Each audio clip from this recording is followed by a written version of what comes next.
Bom dia, boa tarde, boa noite.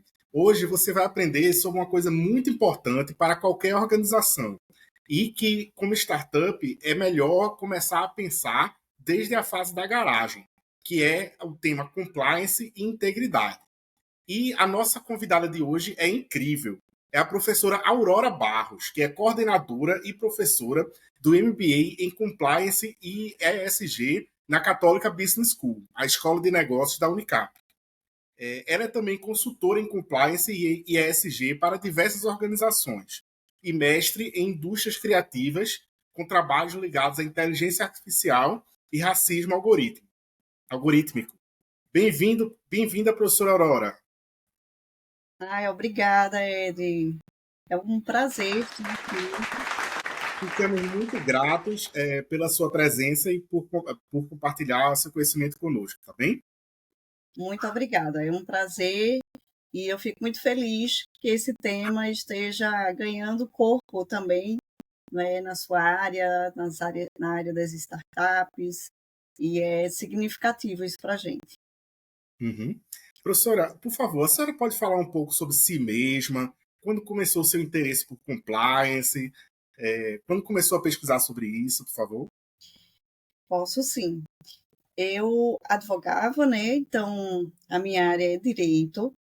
Eu tratava já há muito tempo com organizações públicas, privadas, no âmbito legal, né? De análise de legislação, de processos judiciais, administrativos. Só que chegou um momento em que eu queria entregar algo mais através do meu trabalho.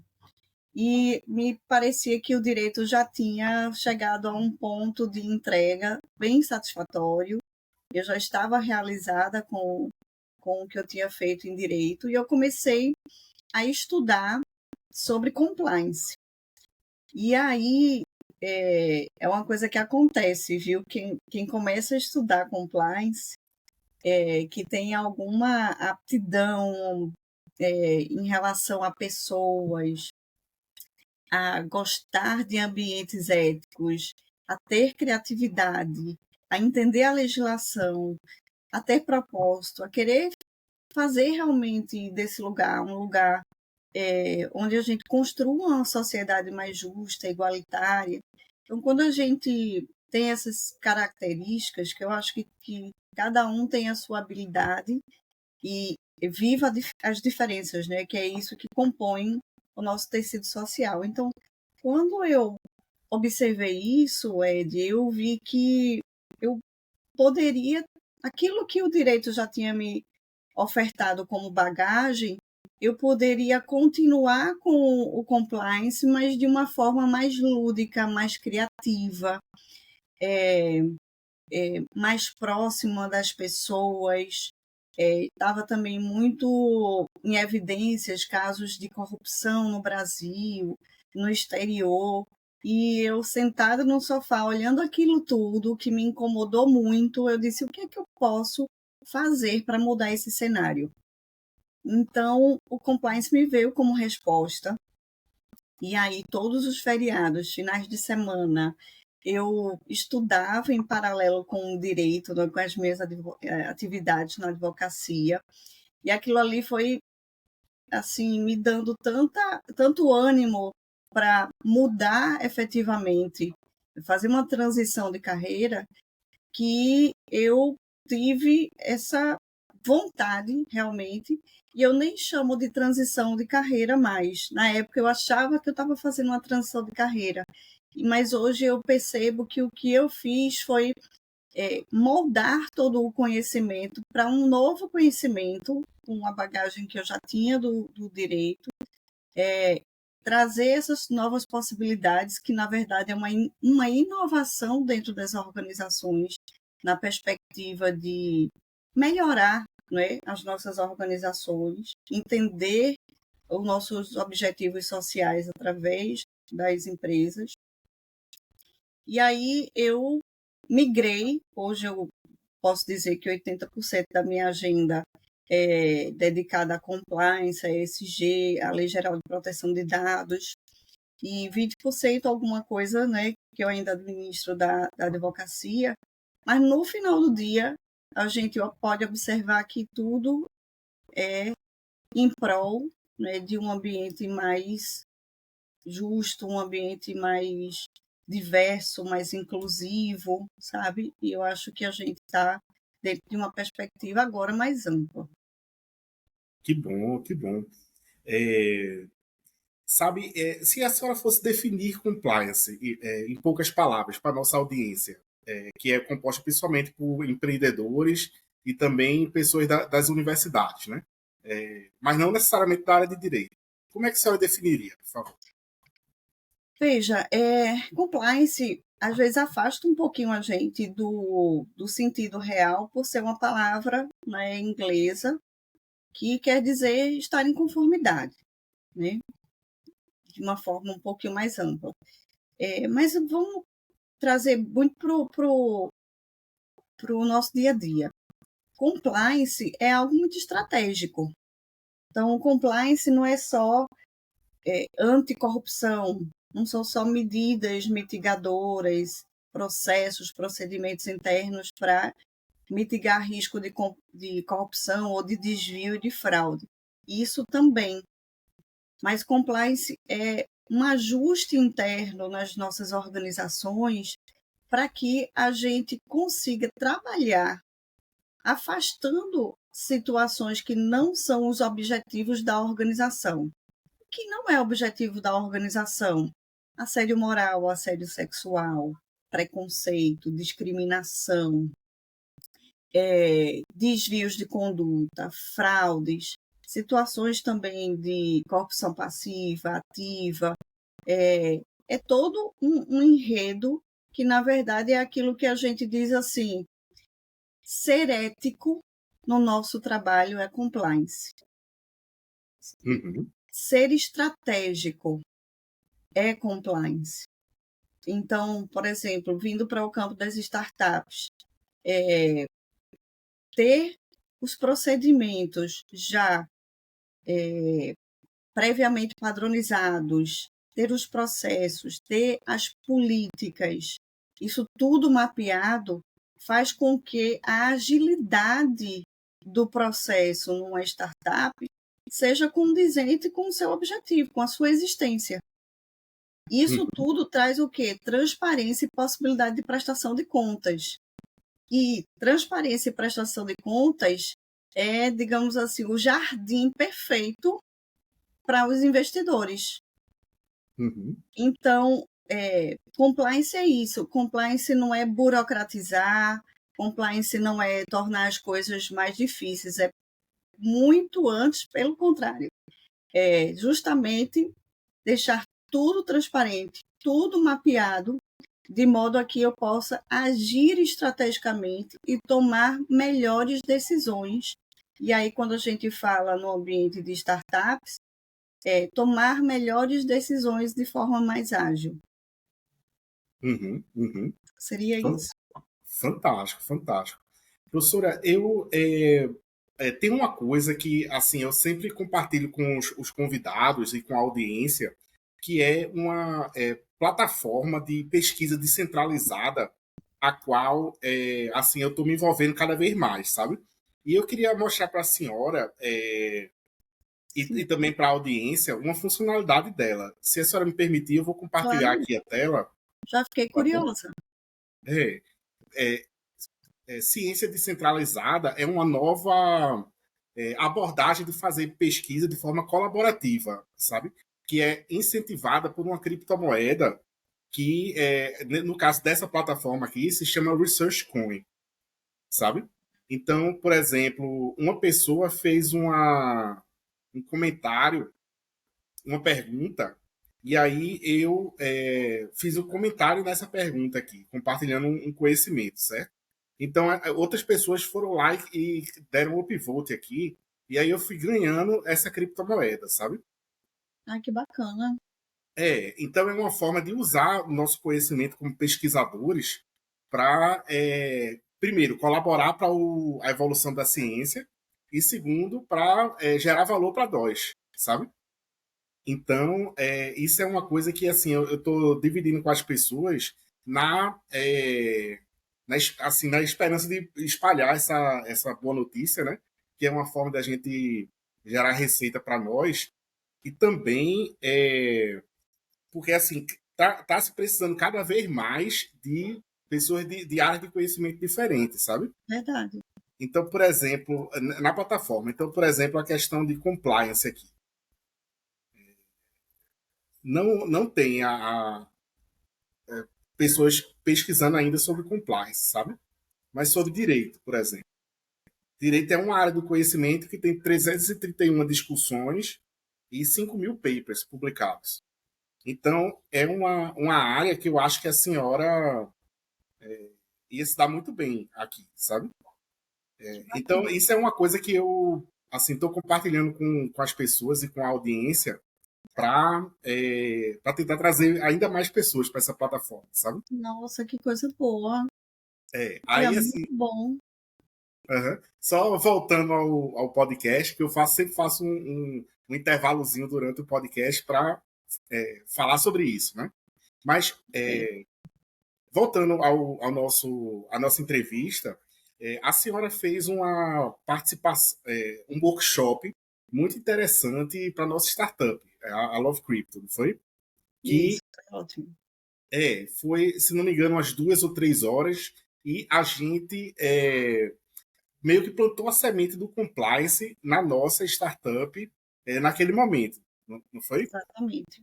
A Exatamente. senhora pode falar um pouco sobre a sua metodologia assim, para lidar com startups e como é diferente a compliance na startup e na grande empresa? Por favor. Ótimo. Ed, a gente fez realmente um workshop, vocês foram ótimos assim nas entregas, isso foi bastante ágil. Nós, naquele momento, nós construímos um sistema de integridade, né, da Love Crypto, em relação ao que a gente poderia ter de políticas, de procedimentos, de código, a partir da perspectiva de vocês mesmos. Então, a gente, dentro dessa metodologia, a gente faz um treinamento, né, que ao mesmo tempo produz conteúdo, e esse conteúdo vai para, vamos dizer, a nossa usina de compliance, onde a gente vai, através dos inputs que vocês nos deram, a gente vai produzir os outputs necessários para o programa da startup. Então, em pouco, muito expressivo, né? Um investimento muito grande de tempo, e a gente consegue construir aquilo, o mínimo necessário, né, para dar andamento nisso durante as atividades da startup. Então, a gente consegue iniciar o sistema de integridade para começar a colocar ele a rodar. E há uma facilidade muito grande, né, nas startups. Você começou falando aí de algo no sentido de começar realmente, né, desde a garagem, porque aí a gente tem, primeiro, uma facilidade de começar junto com a startup, o que é muito estratégico, porque muitas vezes é nesse início que os investidores observam e eles, obviamente, é um ganho muito grande a startup ter um programa de compliance, como eu disse, por questões estratégicas de prestação de contas e de transparência, mitiga o risco do investidor, né? E aí começar, né, vamos dizer assim, na planta ou na garagem, facilita porque a quantidade eventualmente de membros é menor, há, há uma possibilidade também de a gente manipular ali as informações em tempo real, muito mais rápido, e fazer uma construção, e o que é melhor, já começar com os procedimentos, com as políticas, com o código, com tudo já padronizado, o que vai tornar tudo muito mais ágil. Então, se vai fazer um contrato, já sabe como é que vai fazer. Se entra um membro novo, o membro novo já vai receber o código e já sabe como é que vai se comportar. Políticas de privacidade de dados, de integridade, ou relacionadas a presentes e brindes, tudo, relacionamento com o setor público, com fornecedores, tudo já vai estar mapeado. Então, não vai haver dúvidas, e isso faz com que toda e qualquer organização seja muito mais veloz, né, no sentido da operação. Então, a gente não precisa esperar para que nada aconteça, ou a gente não precisa perder oportunidades para poder iniciar, né, um empreendimento a partir já montado dentro de o que a gente chama de um ambiente preventivo, né, de um design já realizado desde o início. É verdade.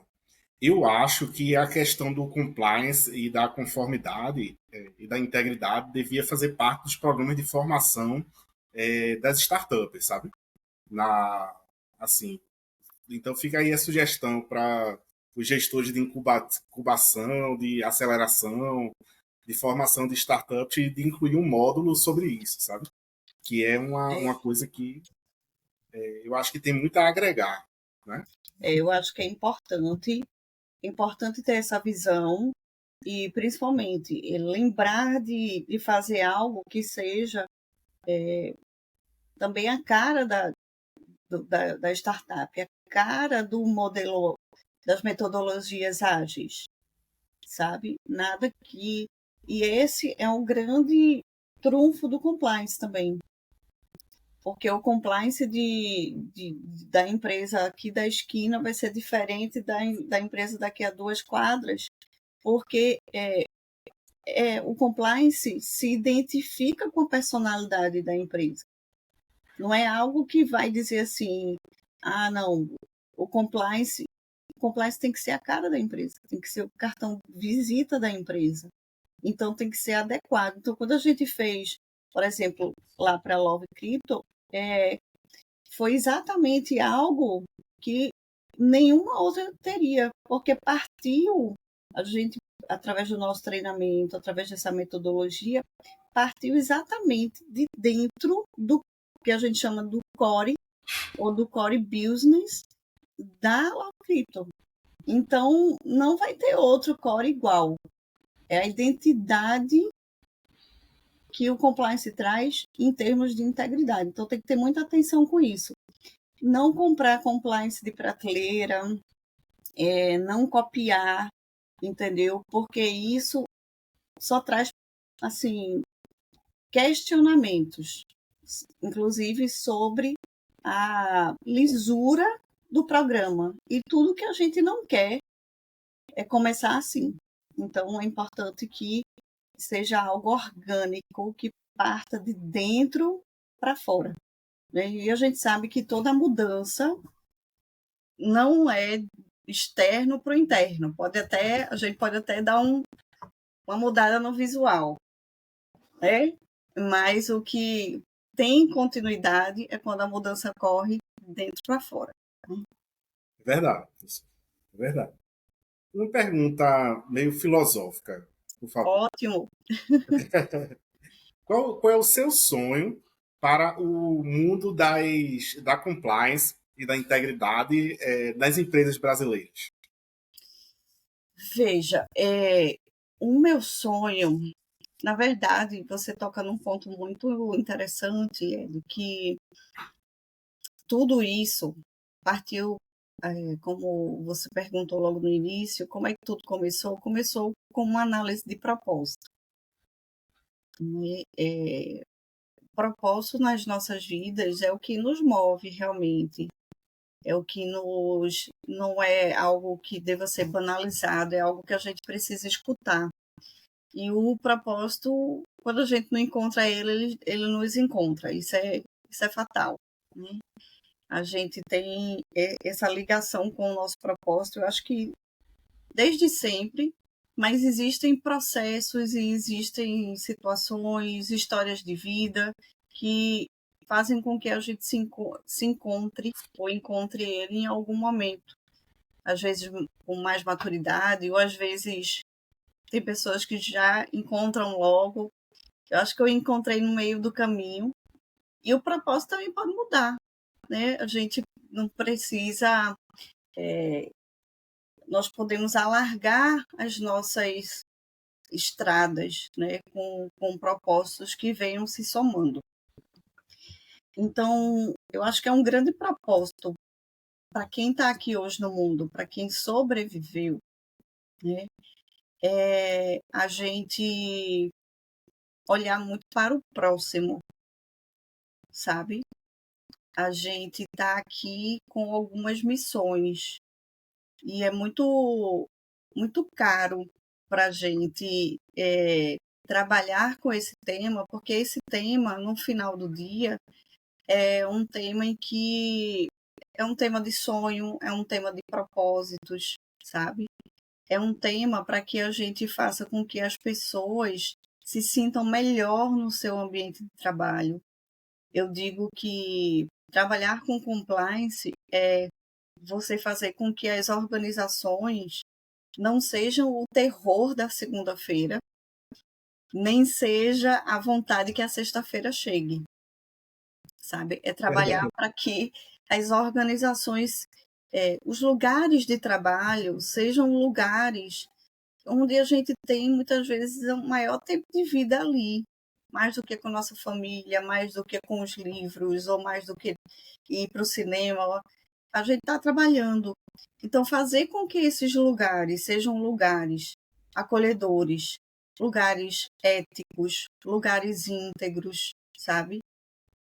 Esse é o meu maior sonho, sabe? É fazer com que a gente consiga estar bem, né, exercendo o trabalho. Veja, isso aqui a gente está falando da dignidade da pessoa humana, de ir para o trabalho bem no transporte público, de voltar, sabe? De ter segurança nisso, nesse traslado, de ter segurança psicológica, de estar numa empresa que respeite a inovação, que respeite as diferenças, que entenda sobre isso, sabe? Esse é o meu sonho. Eu sei que eu sou muito pequenininha e o sonho é muito grande, mas se eu realizar isso para uma pessoa, eu vou estar feliz, sabe? Então, esse é o cuidado com o outro. Eu acho que se a gente varrer nossa calçada, como eu digo sempre, né? Se cada um varre a sua calçada, a rua inteira fica limpa. Se cada um fizer a sua parte, se cada empresa, organização pública, privada, startups, fizer a sua tarefa de casa de ter um programa, de ser transparente, de ser ético, a gente vai juntando essas células e o tecido social vai ficar mais harmônico, sabe? E esse é o meu sonho. É verdade. A corrupção mata. A gente teve situações em que faltou dinheiro para comprar oxigênio. E a gente sabe que muitos valores são desviados. Como é que a gente paga tanto imposto, né, como diz, e a gente tem nem tanto o retorno do que aquilo que a gente paga? Onde é que está isso? Compliance estratégico também para o setor público traz essa prestação de contas e essa transparência, e a gente está caminhando para isso. Os órgãos públicos possuem legislações hoje aplicáveis e pessoas querendo que isso aconteça, para que a gente tenha realmente um mundo em que se possa confiar nas relações. A gente, como cidadão, né, que entrega recursos, né, para o Estado, e o Estado faça o melhor desses recursos, o melhor que ele pode desses recursos. E aí a gente ter essas relações de mão dupla, sabe, que nos favoreça, mas não favoreça a Ed ou a Aurora, favoreça a todos em pé de igualdade, sabe? Então, esse é o meu sonho. Faço com que ele se realize. Não sei se eu vou ver concretizado, mas eu quero que o meu tijolinho esteja lá posto, sabe? Que tamanho que for, mas que ele esteja lá, sabe, como alguma entrega que eu tenha feito. Esse é meu sonho. Certo. Com certeza a senhora plantou muitas sementes nas startups, nas empresas que a senhora auxiliou, né, nos alunos que a senhora educou, certo? E quem sabe a gente vai ver esse sonho acontecendo no nosso Brasil a médio prazo, né? É Talvez verdade. não a curto prazo, mas a médio e mais longo prazo. É. Porque a Né? gente depende de um aculturamento, né? A gente Uhum, precisa o quê? A Controladoria Geral da União já fez uma campanha que falava assim sobre as pequenas corrupções, uhum. sabe? Então, aquela coisa de não furar fila, não querer levar vantagem em tudo, É. vaga de estacionamento, respeitar, né, as vagas destinadas àquelas pessoas que precisam estar mais próximas da porta, Uhum, sabe?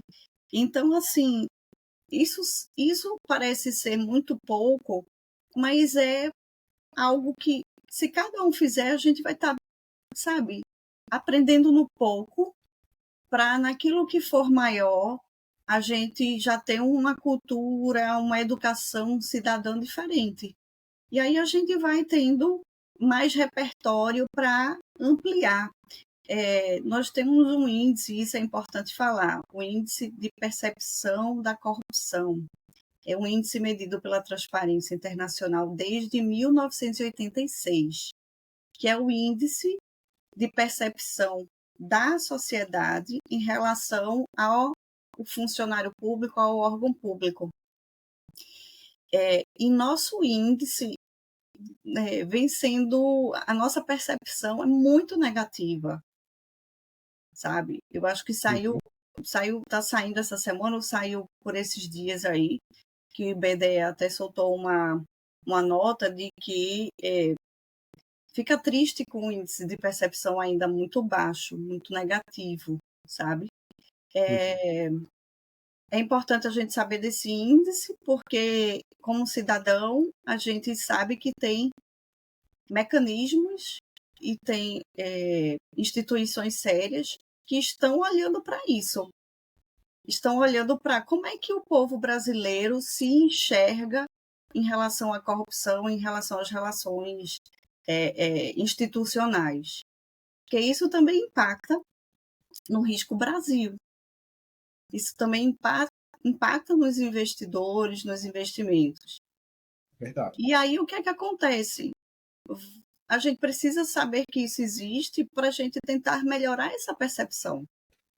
E a Uhum, gente melhora através da educação, através da conscientização e de um aculturamento, não é, de comportamentos de integridade e ética.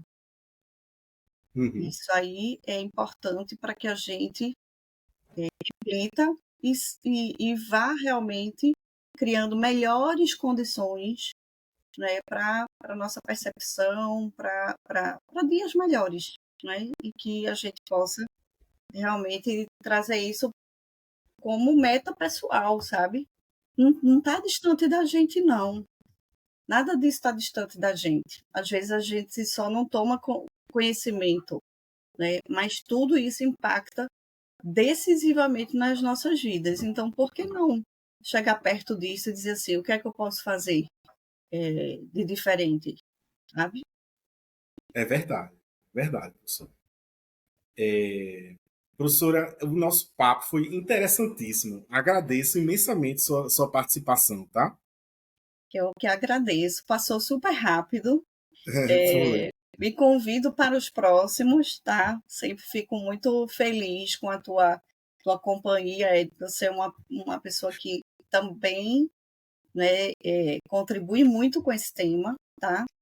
E, sobretudo, é um ser que está sempre produzindo mudança e querendo fazer o melhor para as pessoas, o melhor para a tua sociedade, o melhor para a tua instituição, e visivelmente isso te move e move a todos que estão do teu lado. Tá? Parabéns pelas iniciativas e sempre eu gosto de dizer sim para pessoas como você, né, que tem esse movimento contínuo de melhora, de engrandecimento, e não é pessoal só, você gera engrandecimento a quem está ao seu redor. Parabéns pelas iniciativas, conte sempre comigo, e um abraço aqui para todos, né? nos assistiram. Obrigado, professor. Um abraço